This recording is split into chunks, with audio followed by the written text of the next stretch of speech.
Hello, ladies and gentlemen. Today is the 7th of September, and we had a very interesting week last week, didn't we, Andy? What I would describe as a real risk off week. We had equities getting pummeled from the first minute of the first Tuesday trading day all the way into the close on Friday, and bonds being bid from the very first until the very last, gold going sideways, and commodities getting absolutely slammed together with oil. So, a real risk off week in which we also had the yield curve disinversion. Twos tens went positive for the first time after, what was it, nearly 2 years. But that is normal, right, Andy? I mean, did people really expect for the yield curve to be inverted forever? It, I, I'm Certainly not not. really getting all the excitement, but there you go. Yeah, there's a lot of talk about that. And I think it's much more important to focus on what's happening in the economy and all those sort of things in terms of because the yield curve follows those things. And so instead of causing those things. But that's a theoretical discussion. What I think is clear, Nick calls it a risk off. I like to call it an anti-growth. Like in a true risk off, people just want cash, they don't want long-term bonds. In an anti-growth move, the things that are the most pro-growth sell off, like equities and commodities. The things that are the most anti-growth rally, which are real yields in particular, but also nominal bonds across the entire curve. And gold really doesn't do much because it's really not sensitive to either of those things. It's mostly an inflation asset or a central bank policy asset, and so it goes sideways. And so I look at the past week, and we saw this, let me just be clear, we saw this a month, 2 months ago into the August 5th lows, an anti growth response. And so the question that we all have to ask ourselves is that what's happening? Is growth falling off a cliff? Now, the disinversion indicator that people are using might suggest that, or it might trigger a response. And by triggering a response, it makes it even look more like that's what's happening. But the numbers that we got last week don't show that yet. So it's a forward looking guess about what the numbers will be, not a reaction to what the numbers were. Yeah.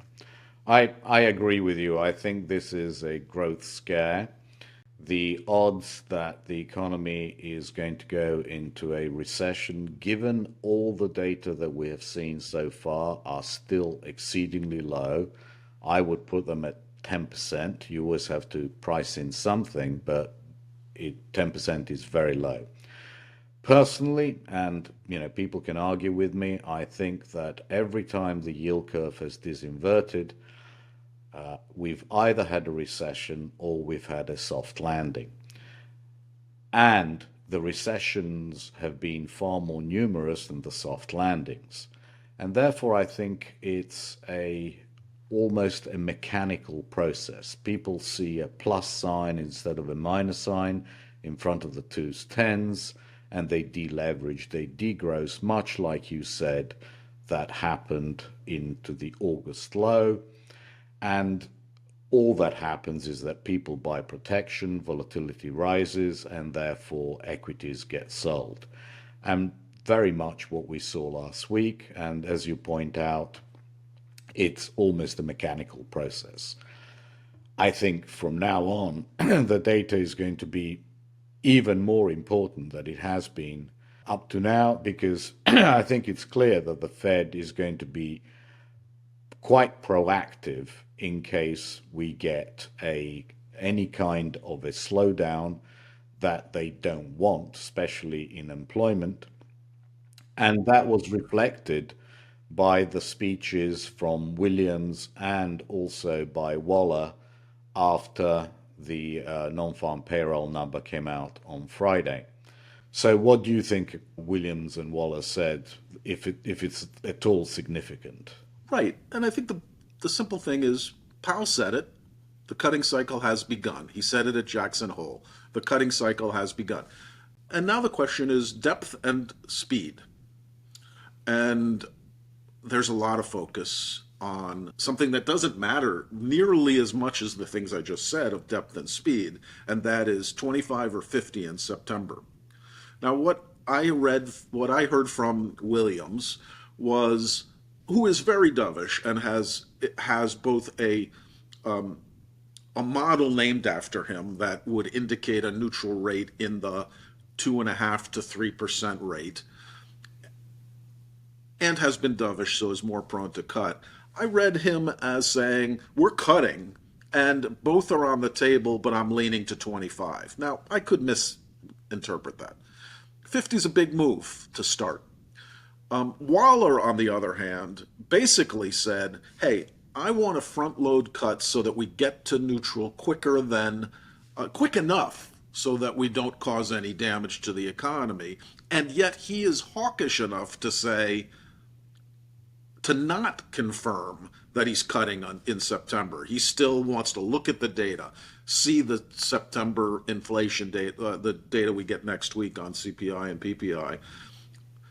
And so I read him as saying, hey, I'll cut 50 if we get the data in September, and cut aggressively in the weeks and months to come, meetings to come, but I'm not there yet. And so that to me was like 0 to 50. He left every option open as far as I can tell, including waiting a month. And I think that that is probably for the Fed the best option to have. Give the market some uncertainty and, be prepared to press on the accelerator if the data warrants it. I completely agree with Waller. I have no problem with his outlook at all. Right.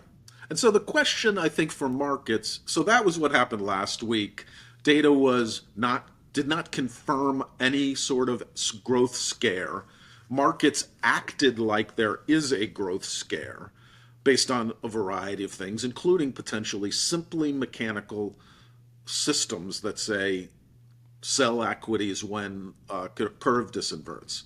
So the question for next week, which will not be answered next week, is whether there is a growth scare. Yeah. No, next week we get CPI, PPI, and those aren't going to answer that question.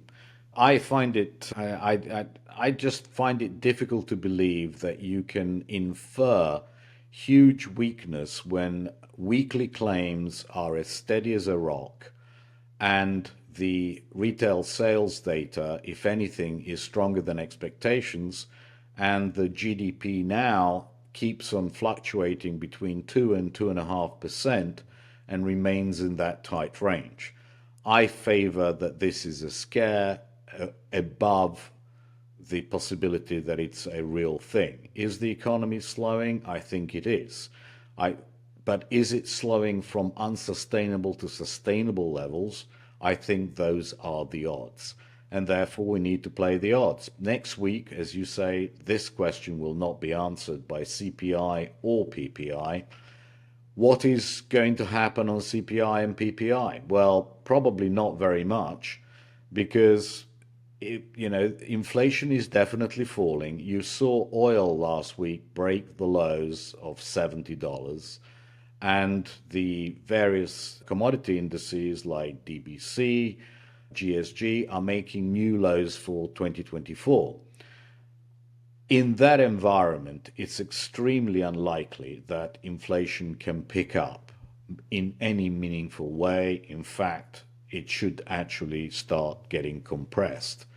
So I don't think that any kind of higher than expected number in CPI or PPI is A, likely, but B, even if it came out, would do too much damage to bonds, because the bond market would look through it and say, well, next month, when the oil data comes through and so on, it's really going to hit home that CPI and PPI are going to be actually lower than expectations. So that is what I think the only data we're going to get next week is going to show. And apart from that, what do we have? We have the auctions, a lot of stuff getting auctioned, 3, 10s, and 30s, Tuesday, Wednesday, and Thursday. But what do you think? I think these auctions are going to go pretty damn well. Yeah, I Threes mean, aren't going to be a bonds problem. are a buy the dip market until otherwise noted, as equities may be a sell the upside versus unless otherwise noted. We're in this growth scare. Nick made the point that inflation is probably not going to have a big effect. I agree, because forward-looking inflation still looks like it's around target or heading toward target. So the question is the growth scare, and we're going to get no data on that. And it it seems to experienced guys like us that there's some more room to go on this sort of forced deleveraging that is going to affect both bonds and stock markets. So the auctions will be bid because there's more to go on that anti-growth rotation, so to speak. So, that's what I'd expect for the auctions. I'd just like to, and so, I think that's what we'll get. And so I think it's probably useful to step back a moment and talk about our macro outlook and what we think about asset prices. And to start, as Nick and I have been saying, there's no evidence that we're in a rapid slowdown. Okay, so that may change. The markets are acting like we're in a rapid slowdown. So to me, I look at, is it a good time to be big owning a long only portfolio? Should you be aggressively buying into the markets right now? And I think that's a question of risk and reward and what the level of real rates are. And at this stage, 10-year real rates have fallen from the highs of 255 in October to 167 now. And that's an okay rate, but it's not a generational buy. So if you're not in an environment in which you're not in a generational buy, you want to be fairly conservative with your allocation. Absolutely, I completely agree with you. The only other thing that we have next week is the ECB, and the ECB are going to cut as well. They are probably going to be, it's probably going to be another hawkish cut, as they call it, but a cut is a cut. And therefore, in an environment where all the central banks are cutting, apart from the Bank of Japan, of course, you are not a natural seller of bonds. You're looking for places to buy fixed income rather than places to sell fixed income or do barbells, and that is what I'm going to be discussing in my segment about the portfolio. What else do you think we need to make our viewers aware of? Right. I think that's an important thing to hit on. We've been allocated in a balanced way in the two Graybeards original portfolio in the belly. That's been our place to be. And I think after the moves that have happened in the last, call it a month, the belly is the least attractive place to Yeah. be. And it makes sense to extend some of your portfolio because there's better returns farther out on the curve. Now, not generational buys, but attractive relative to the belly that we own already, and shorten in floating rate notes in case the economy does stay strong. Yes. I think the what the markets are discounting in the fixed income segment, terminal rates which are now below 3%. Is that likely? And is the speed of descent towards that terminal rate the one that the markets have priced in? Well, if the economy stays in only a growth scare position rather than a true scare, no growth, recession kind of environment, I think those two together are almost impossible. It's almost impossible that we either get to below 3% Fed funds rates or that we get there at the speed at which the market is indicating that we get there. So some kind of a barbell approach where you own the very, very short end in a floating rate note and the longer end is far more attractive than what we have now. We correctly anticipated that the belly would be the place to be. It's probably time to exit those trades. Right. And we're not saying, at the same time, we're not saying, gosh, fixed income's a generational buy because we're heading into a recession. You're going to get that message from a lot of people right now. In fact, almost always there are a set of people that think we're heading into a recession and that you have to own bonds. What we're saying is we already are allocated in bonds, and we think we should shift the allocation to something that is cheaper. Yes. Great. Excellent. I'll do my bit and I will speak to you next week. Bye bye. Bye bye. We wanted to do an extra little bit about Squared and what the aims of the Squared portfolio are, so we're all on the same page. So, where are we now? Well, we got the timing slightly wrong last week about the equity where we should start buying it, but that's not important. What is important is where we want to end up with the Squared portfolio. Whenever you get a new allocation of money, you have the choice between jumping in immediately and basically filling up your allocations the way you want them to ultimately be, or you can go bit by bit and hope that your timing is better than the markets and that you end up therefore saving yourself some money over the initial period of time until you have the allocation that you wish to have. We've chosen to go the latter route, and I think that eventually this will pay. Why? Because I just don't think that, as we were mentioning earlier, we are at generational buying opportunities for anything. Neither fixed income, nor equities, nor gold, nor commodities. Everything is in a state of flux, and until we get some answers, some definitive answers from the data about what the next period is going to look like, we are just in no man's land, and we're priced very expensively in fixed income and equities, and commodities could keep on going down at least another 10%, the way the market is set up at the moment. So we want to think about the best timing to do each individual section or part of our portfolio.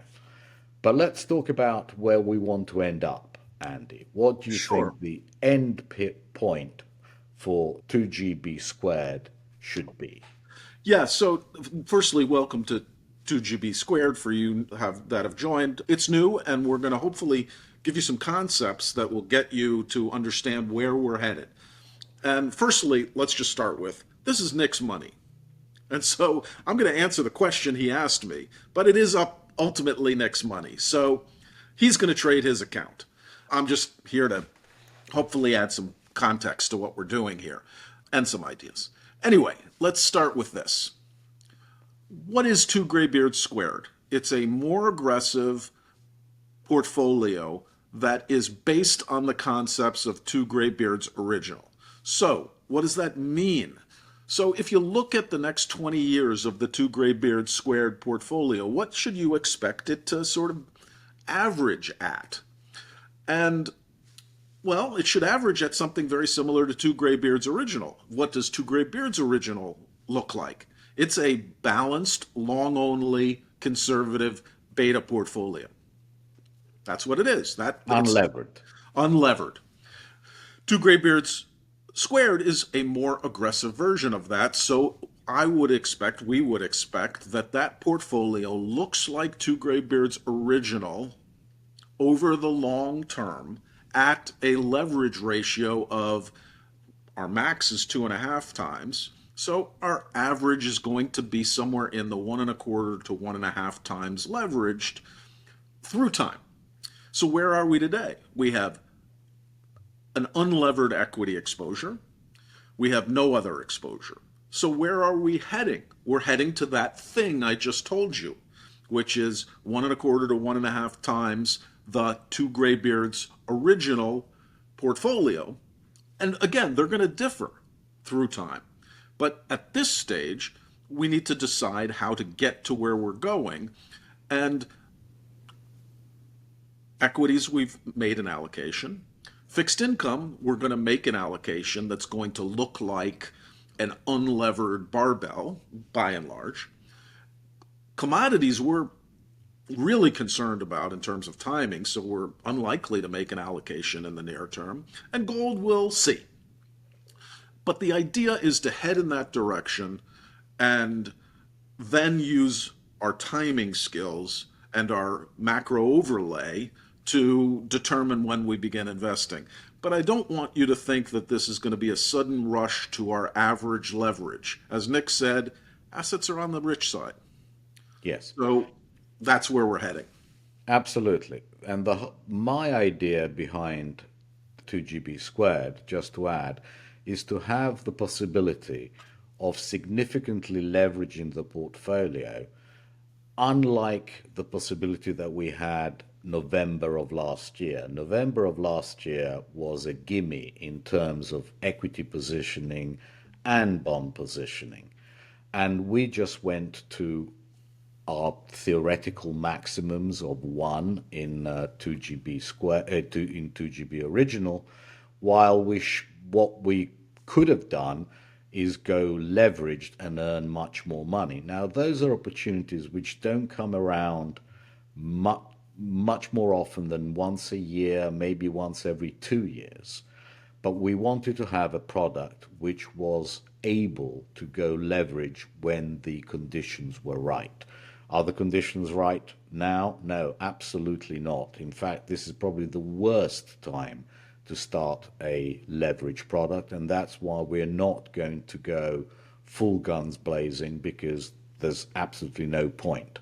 We will be conservative with this. We'll try to time it, but we'll try to then leverage our position when the timing is right. And that is what we hope that you will learn through 2GB squared, is when the timing is right and how we decide that the timing is right.